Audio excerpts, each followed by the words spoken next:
ব্যাপারটা কি এরকম? ঢাকায় চলছে সমঝোতা সমঝোতা সমঝোতা, পর্দার আড়ালে গভীর সমঝোতার আওয়াজ পাওয়া যায়, আর ঢাকার বাইরে খেলা। আমরা বলছি বিএনপি এবং জামাত খেলা খেলছে। খেলা এবার কিছু লাঠিয়াল খেলাও হয়, আবার তাসের খেলাও হয়, মানে ধরেন সহিংসতার খেলাও হয়, রক্তপাতযুক্ত খেলা হয়, রক্তপাতবিহীন খেলাও হয়। তাসের খেলা চলছে ঢাকায়। কেউ তুরুপের তাস মারে, কেউ টাক্কা মারে, তো কেউ মারে, কেউ 3 টাক্কা মারে। সেরকম একটা সিচুয়েশন, খুব আলোচনা, রাজনীতিতে সাংঘাতিক আলোচনা যে জামাত এবং বিএনপি তারা কি কোনো একটা সমঝোতায় গেছে কিনা আগামী নির্বাচন ভিত্তিক, সেটা আসন ভিত্তিক সমঝোতাই হোক।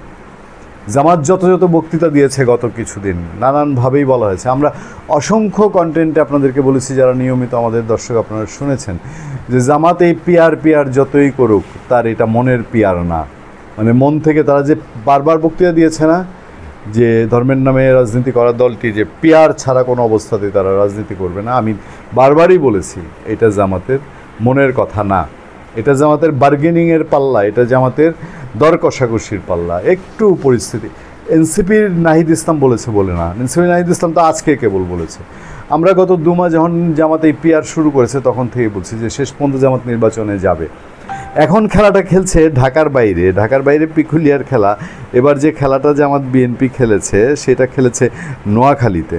নোয়াখালী আলোচিত জেলা, দেশের 2 দলের 2 ছেলে পট্টি লাগিয়ে দাঁড়িয়ে আছে, 2 জনের মাথার মধ্যে পট্টি। কাহিনী হলো, নোয়াখালী সদর উপজেলায় বিএনপি ও জামাত নেতাকর্মীদের মধ্যে সংঘর্ষের ঘটনায় উভয় পক্ষের অন্তত 50 জন আহত হয়েছেন। রোববার বিকেলে উপজেলার নেওয়াজপুর ইউনিয়ন কাশেম বাজারে মসজিদ ভিত্তিক কার্যক্রম নিয়ে বিরোধের জেরে সংঘর্ষের ওই ঘটনা ঘটে। পরে পুলিশ ও সেনাবাহিনী ঘটনাস্থলে পৌঁছে পরিস্থিতি নিয়ন্ত্রণে এই ঘটনা পরস্পরকে দোষারোপ করেছে স্থানীয় বিএনপি ও জামাত নেতারা। এলাকায় উত্তেজনা বিরাজ করছে, পরিস্থিতি নিয়ন্ত্রণে সেখানে অতিরিক্ত পুলিশ মোতায়েন করা হয়েছে, জানিয়েছেন সুধারাম মডেল থানার ভারপ্রাপ্ত কর্মকর্তা মোহাম্মদ কামরুল ইসলাম। নোয়াখালী জেলা ছাত্র শিবির প্রচার সম্পাদক ফজলে রাব্বি বলেন, কাশেম বাজার জামে মসজিদে শনিবার আমাদের মসজিদ ভিত্তিক দারসুল কোরআন প্রোগ্রাম ছিল। যুবদলের কয়েকজন সেখানে হামলা চালায়। এর প্রতিবাদে আজ রোববার এই মসজিদে কোরআন তালিমের কর্মসূচি ঘোষণা করে ছাত্র শিবির। আসরের নামাজের পর অনুষ্ঠান শুরু হয় বিকেল 5টার দিকে। বিএনপি ও অঙ্গ সংগঠনের নেতাকর্মীরা সেখানে হামলা করে, তাদের ইট পাটকেল আমাদের 25 জন আহত হয়েছে। আমি একটা বিষয় আপনাদের নজরে আনতে চাই, তার আগে শুনেন বিএনপির পক্ষ থেকে বলা হয়েছে, বিএনপির লোকজনের কথা বলছে। বিএনপির লোকজন বলছে, আসরের নামাজের পর শিবিরের নেতাকর্মীরা মসজিদে স্লোগান দিয়ে তাদের অনুষ্ঠান শুরু করেন। বিএনপি নেতাকর্মীরা এতে বাধা দিলে উল্টো তাদের উপর হামলা চালানো হয়। এই হচ্ছে মোদ্দা কথা ঘটনা। উত্তরায় একটা মসজিদের খতিবকে জামাত চিঠি দিয়ে শাসিয়েছে বলবো আমি, এবং সে মসজিদের খতিব আবার সেই চিঠি মিম্বরে বসে ছিঁড়ে ফেলেছেন।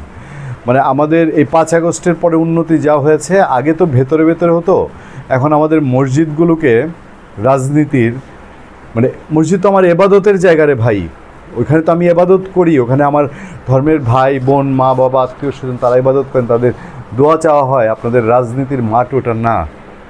ওই মিম্বরে বসে চিঠি ছিঁড়েছেন, এটাও গর্হিত কাজ। আর এই মিম্বরে জামাত যে খেলা খেলে, সারা দেশের মসজিদকে ব্যবহার করছে জামাত ইসলাম তার ধর্ম প্রচারের জন্য, এটা কি আসলে আমাদের ধর্মের সঙ্গে মানানসই? আপনি বলেন। বলবে যে হ্যাঁ আমাদের ধর্ম তো জীবনযাপনের সব কিছুই বলে, সেটা মসজিদে তো অফিস কার্যালয় বানায় ফেলার মতন অবস্থা। তো সব মুসলিম কি আপনার রাজনীতির জন্যে, আপনার রাজনীতির দায়বদ্ধতা আখেরাতে গিয়ে নিবে, না সে তার মতন করে বুঝে শুনে আল্লাহ নবীর ধর্ম পালন করবে? আপনি যেই ধর্ম পালন করছেন, যে পদ্ধতিতে করছেন, সেটা আরেক মুসলিম ভাইয়ের তার পছন্দ নাও হতে পারে।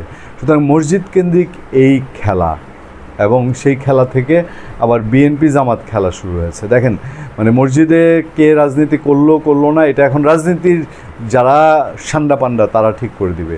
যাক, নোয়াখালীতে মসজিদ নিয়ে করে, আর ঢাকায় সমঝোতা করে। সামনে সারা দেশের মসজিদ কীভাবে ভাগ বাটোয়ারা করে এরকম, মানে বলতে গেলে টেম্পোরারি বা পরোক্ষ পার্টি অফিস বানাবে। সেই জন্যে ভালো থাকেন, সুস্থ থাকেন। আপনাদের সাথে আমি আতিক রহমান, পূর্ণিয়া।